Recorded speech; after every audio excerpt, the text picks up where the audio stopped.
नमस्कार दोस्तों, हर्षित द्विवेदी एजुकेशन में आपका स्वागत है। मेरा नाम है विनीत सागर। डेली वनलाइनर्स और exams 22 September 2022।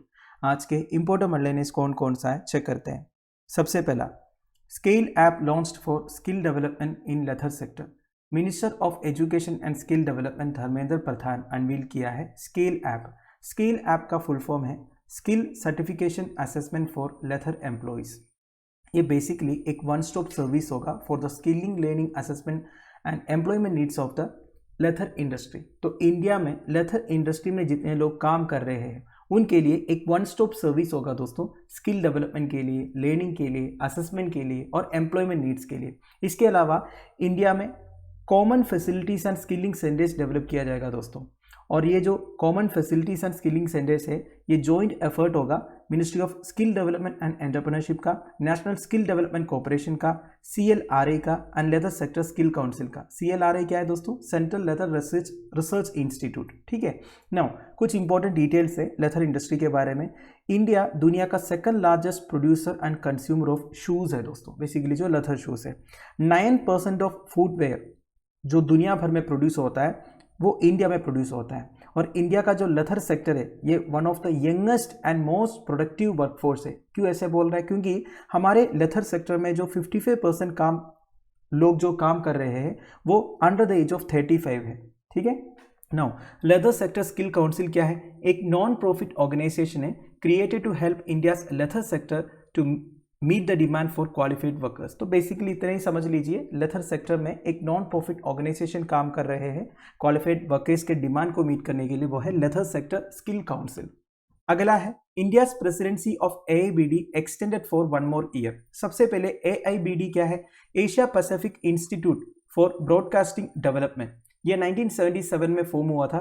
It is basically a unique regional intergovernmental organization of the United Nations Economic and Social Commission for Asia and the Pacific, that is UN-ESCAP का एक रीजनल इंटरगवर्नमेंटल ऑर्गेनाइजेशन है AIBD।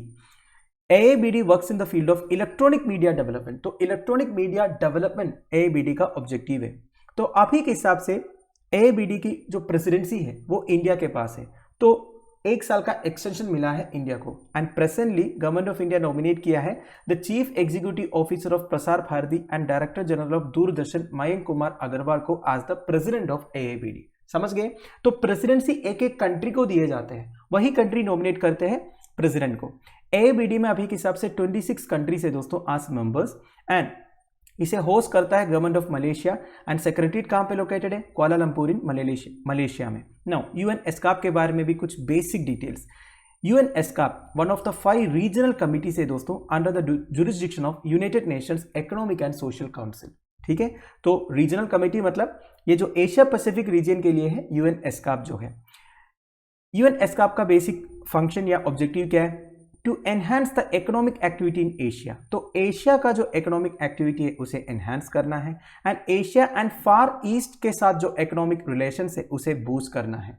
अगला है INS Ajay decommission after 32 years of service. Indian naval ship Ajay कोलसे ने P-34 decommission हुआ है आफ्टर 32 ईयर्स ऑफ illustrious and distinguished services to the nation. Decommissioning ceremony हुआ था मुंबई नेवल डॉकयार्ड में। INS अजय एक Abhay class anti submarine warfare corvette था वेस्टर्न नेवल कमांड का। ये कमीशन हुआ था जनवरी 24, 1990 को in the then USSR Poti port Georgia. ठीक है। 1990 जनवरी 24 में तो सोवियत यूनियन था ना, या फिर USSR, तो USSR का पोर्टी पोर्ट जॉर्जिया में इसका कमीशनिंग हुआ था। तो the ship during its service period was part of 23rd patrol vessel squadron under the flag officer commanding Maharashtra naval area. Now These details are not so important। वैसे INS Ajay 23rd patrol vessel squadron का part था। 32 years of glorious service में ship काफ़ी सारे major deployments में गए हैं, including operation तलवार during the Kargil war in 1999 and operation पराक्रम इन 2001। अगला है Bihar government to introduce no bag day in schools. Bihar government no bag day rule in schools introduce करने वाला है दोस्तों। मतलब हफ्ते में एक दिन बच्चों को स्कूल बैग्स कैरी करना नहीं होगा। ठीक है। तो उस दिन बच्चों के लिए टास्क बेस्ड प्रैक्टिकल क्लासेस होंगे। So the objective of such a policy is to engage students in various activities. Which can positively impact their learning. तो देखिए वेरियस एक्टिविटीज में बच्चों को एंगेज करने के लिए ये पॉलिसी लेके आया है दोस्तों, and this is in line with national education policy 2020। ठीक है, नेशनल एजुकेशन पॉलिसी में इस तरह के एक्टिविटीज को प्रमोट करने के लिए प्रोविजन है, तो उसी के लाइन पे ये पॉलिसी लेके आया है बिहार गवर्नमेंट।